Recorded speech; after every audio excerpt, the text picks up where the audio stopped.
엘리자베스 퀴블러 로스의 인생 수업. 삶이라는 학교에서 죽음을 마주한 사람들이 배우고 깨달은 정체성, 사랑, 인간관계, 상실과 이별, 두려움, 인내, 받아들임, 용서, 행복 등에 대한 10가지 내용으로서 삶이 하나의 기회이며 아름다움이고 놀이이기에 그것을 붙잡고 감상하고 누리는 것은 우리 자신에게 달려있다는 교훈을 줍니다. 첫째, 인생은 자기 자신으로 존재해야 한다. 우리의 진정한 자아는 현실에서 쓰고 있어야 하는 가면과 역할들에 가려져 있기가 쉽습니다. 때로 우리에게 그런 역할이 강요되기도 합니다. 때로는 그 역할이 멋있어 보이거나 사회적 지위를 보장해주거나 이익이 되기 때문에 또는 그렇게 보이기 때문에 자진해서 그 역할을 맡는 경우도 있습니다. 진정한 자신의 모습을 지키며 스스로 어떤 사람이 되고 싶은가를 찾는 대신 말입니다. 누군가가 미켈란젤로에게 어떻게 피에타상이나 다비드상 같은 훌륭한 조각상을 만들 수 있었느냐고 물었습니다. 그러자 미켈란젤로는 이미 조각상이 대리석 안에 있다고 상상하고 필요 없는 부분을 깎아내어 원래 존재하던 것을 꺼내주었을 뿐이라고 대답했습니다. 마찬가지로 당신 안에 있는 위대한 사람도 밖으로 나오기만을 기다리고 있습니다.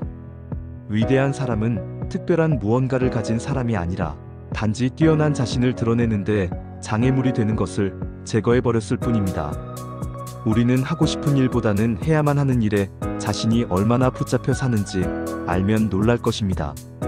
자신이 누구인지를 깨닫게 되면 자신이 해야 할 일, 배워야 할 교훈이 보입니다. 필요 없는 부분을 깎아내는 것만으로도 우리의 타고난 재능을 눈부시게 꽃피울 수 있습니다. 그런 역할들을 벗어던진 후에 남는 것이 바로 우리 자신입니다. 우리는 흔히 사람들이 선한 마음에 이끌린다고 생각하지만 사실은 진정한 인간의 모습에 이끌리는 것입니다. 인위적이고 멋진 모습들로 진정한 자신을 가리고 있는 사람보다는 그 자체로 진정한 자신의 모습인 사람을 우리는 좋아합니다. 둘째, 사랑 없이 인생을 여행하지 말라. 사랑, 그것은 두려움의 반대말이고 관계의 본질이며 행복의 근원입니다. 진정한 사랑이란 아이들이 아주 어렸을 때 주는 사랑이라고 합니다. 사랑이라는 것이 존재한다면 그것은 내면 깊은 곳에서부터 나오는 것입니다. 그래서 스스로를 더 사랑하는 법을 배워야 합니다. 사랑은 자신에 대해 너그러운 마음을 갖는 것부터 시작해야 합니다. 자신의 영혼에 더 많은 영향을 공급할수록 우리 주위 모든 곳에 있는 사랑이 흘러들어올 수 있습니다. 우선 다른 사람에게 하듯이 스스로에게도 친절하고 너그러워지는 연습이 필요합니다. 결국 오랜 시간을 두고 본다면 사랑이란 그냥 옆에 있어주는 것이 아닐까요? 그런데 우리는 대개 가장 사랑하는 사람에게 가장 엄격한 조건을 내세웁니다. 사랑이 그토록 많은 것들을 인정받아야 하는 것이라면 대체 어떻게 사랑을 할 수 있을까요? 삶에는 굴곡이 있게 마련이고 사랑하는 사람의 문제를 모두 해결해 줄 수는 없지만 그냥 옆에 있어 줄 수는 있습니다. 누군가 옆에 있다는 것은 사랑에서, 삶에서, 그리고 죽음의 순간에서도 가장 중요한 일이라고 할 수 있습니다. 삶의 여행이 혼자가 아니라는 경험은 삶의 깊은 의미를 불어넣는 순수한 재료입니다. 이렇게 곁을 지켜주는 것은 사랑의 강력한 행위입니다. 셋째, 관계는 나를 비추는 거울이다. 우리의 행복은 상대방을 더 좋게 바꾸는 것에 달려있지 않습니다. 진실은 상대방을 바꿀 수 없으며 바꾸려 해서도 안 됩니다. 그러므로 상대방을 더 좋게 고치려 해서는 안 됩니다. 상대방을 비난하기 전에 문제가 상대방에 있는지, 관계에 있는지, 아니면 자기 자신에게 있는지 스스로에게 물어보라는 것입니다. 우리가 어떻게 해볼 수 있는 것은 우리 자신뿐입니다. 자신에 대해 노력하다 보면 상황은 저절로 좋아집니다. 삶은 거울과 같습니다. 삶에 미소 지으세요. 그러면 삶이 당신에게 미소 지을 테니까요. 상대방을 사랑받고 보호받을 가치가 있는 소중한 사람으로 여기는 것이 사랑의 진정한 의미입니다. 사랑하는 관계에서 자신이 미리 갖고 있는 기준을 버릴 때 누구를 얼마나 오래 사랑할 것인가의 문제에서도 해방될 수 있습니다. 신에게 선물 받은 위대한 사랑을 찾기 위해서는 이런 한계를 뛰어넘어야 합니다. 넷째, 인생은 상실과 이별의 수업. 진정한 인간으로 성장하고 싶다면 이 우주가 당신을 상실이라고 하는 인간학 박사 과정에 등록해 놓았음을 깨달아야 합니다. 결국 우리는 우리가 가진 모든 것을 잃게 됩니다. 집과 자동차, 직장, 돈과 젊음, 심지어 사랑하는 이들까지도 우리가 잠시 빌려온 것입니다. 하지만 이 사실을 안다고 해서 슬퍼할 필요는 없습니다. 오히려 그런 자각으로 지금 이 순간 누리고 있는 경험들의 소중함과 사물들의 가치를 더 많이 느낄 수 있으니까요. 상실 없이는 삶은 변화할 수 없고 우리도 성장할 수 없습니다. 우리는 매번 여러 가지 형태로 상실을 경험하며 그것에 반응합니다. 이렇게 축적된 상실의 경험은 삶에 더 잘 대처할 수 있는 힘이 됩니다. 상실에 대한 반응은 사람마다 다르지만 분명하게 말할 수 있는 것은 시간이 그 모든 것을 치유하리라는 사실입니다. 상실의 경험을 통해 우리가 얼마나 성장했는지는 한눈에 드러나지 않습니다. 그러나 우리는 성장합니다. 상실로 인해 고통받은 적이 있는 사람은 결국 더 강해지고 더 온전한 존재가 됩니다. 다섯째, 인생은 당신 자신이 만드는 삶이다. 우리는 부와 힘을 동등한 것으로 여기고 돈으로 행복을 살 수 있다고 믿습니다. 그렇지만 많은 돈을 갖게 되어도 전혀 행복하지 않다는 걸 깨닫고 나면 크게 실망합니다. 가난을 못 이겨 자살하는 사람들만큼 많은 수의 부자들이 자살을 합니다. 우리의 진정한 힘은 사회적 지위나 넉넉한 잔고, 번듯한 직업으로부터 나오는 것이 아닙니다. 진실하고 강인한, 그리고 고귀한 내면에서 나오는 것입니다. 부와 가난은 마음의 상태를 가리키는 것입니다. 자신의 가치를 기억하는 것만으로도 진정한 부의 출발입니다. 이 힘을 회복하고자 한다면 지금 당신이 살고 있는 삶은 바로 당신 자신의 삶이라는 사실을 잊어서는 안 됩니다. 당신이 어떻게 생각하는가가 가장 중요합니다. 당신에게 다른 사람들을 행복하게 해줄 힘은 없지만 스스로를 행복하게 만들 힘이 있습니다. 그들에 대해서는 이제 잊어버리고 당신의 힘을 되찾아야 합니다.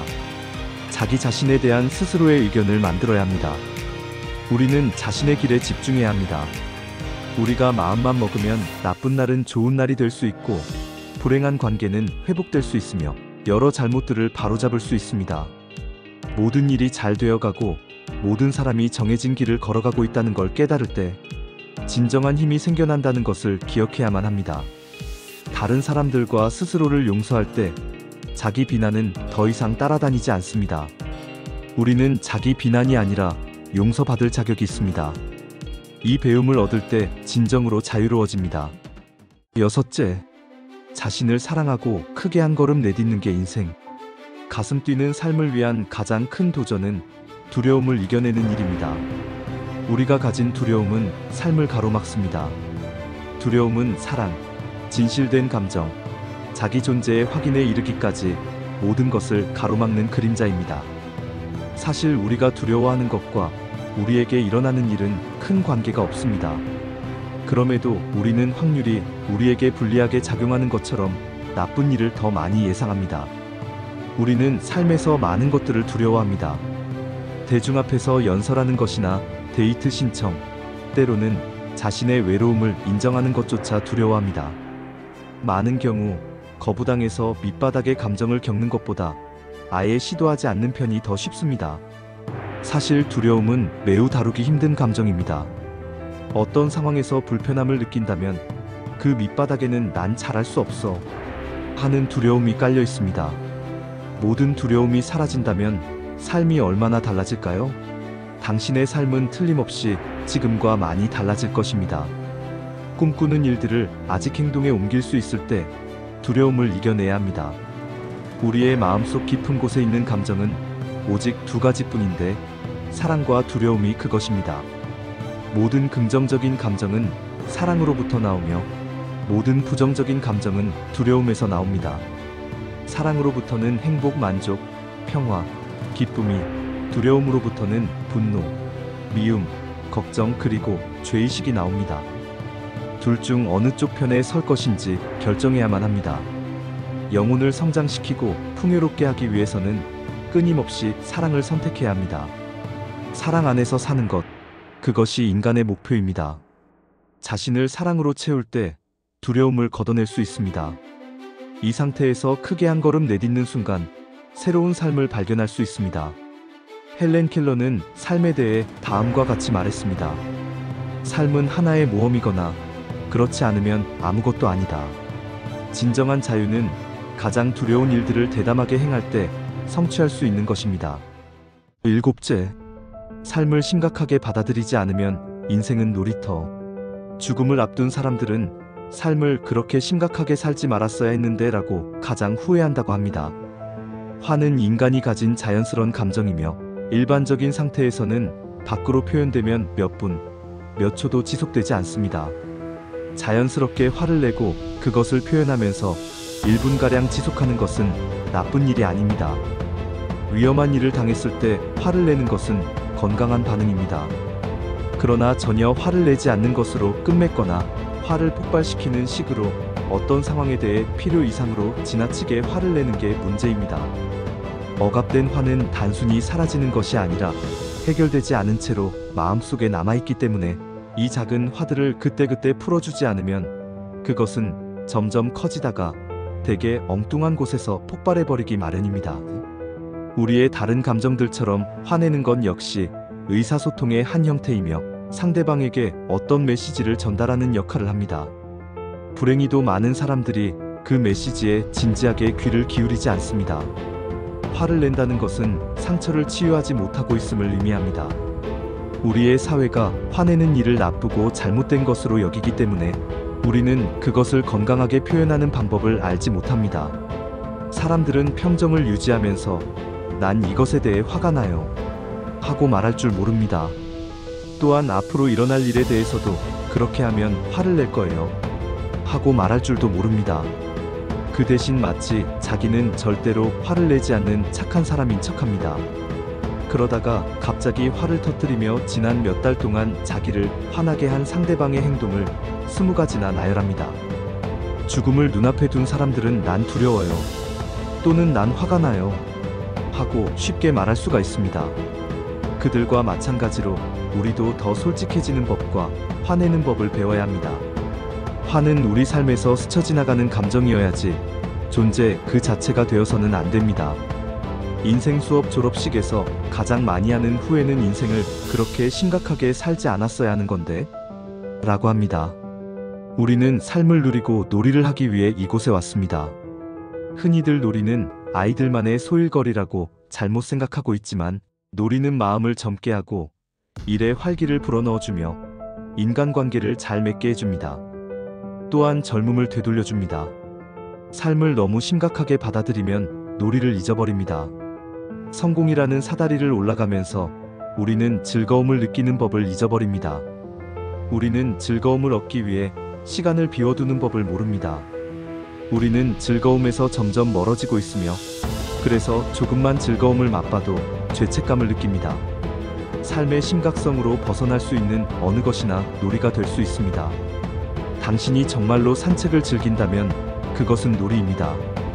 그러나 그것을 반드시 해야 하는 운동이라고 생각한다면 당신은 노는 것이 아니라 일을 하고 있는 것입니다. 게임 자체를 심각하게 생각하는 사람과 게임해 본 일이 있을 것입니다. 그러면 재미가 없습니다. 거죽이 늙어가는 건 어쩔 수 없지만 계속 놀이를 한다면 내면은 여전히 젊은 채로 머물러 있을 것입니다. 여덟째, 통제 불가능한 상황에서는 인내심을 가지고 할 수 있는 것부터 해보자. 그 어떤 것이라도 다 한 번에 이루어지지 않습니다. 그렇기에 인내는 아주 중요한 삶의 자세입니다. 인내심은 규칙적으로 사용해야 하는 근육과 같습니다. 날마다 훈련하고 격려해야 합니다. 인내심의 열쇠는 모든 것이 잘 되리라는 믿음, 인간이 모르는 큰 계획이 존재한다는 신뢰를 키우는 데 있습니다. 이것을 잊어버리기가 너무 쉽기 때문에 사람들은 자신의 계획에 맞지 않는 상황이 벌어지면 당황하며 어떻게든 상황을 통제하려 합니다. 이때는 많은 사람들이 자신의 생활에서 긍정적인 면이나 유머를 발견하지 못합니다. 왜냐하면 그것을 볼 수 있는 인내심이 부족하기 때문입니다. 상황을 바꿀 수 없다고 해서 최악이라고 여기지는 말아야 합니다. 그 상황을 받아들임으로써 경이로운 평화를 얻을 수 있습니다. 운명에 순응하는 것을 나약함의 상징이나 포기, 굴복으로 여기는 사람이 너무 많습니다. 하지만 받아들임은 나약함이 아닙니다. 오히려 모든 것이 잘 될 것이고 잘 풀릴 것이라는 믿음에 자신을 맡김으로써 위안과 힘을 얻는 일입니다. 상황이 나쁘다고 생각하기보다는 있는 그대로 봐야 합니다.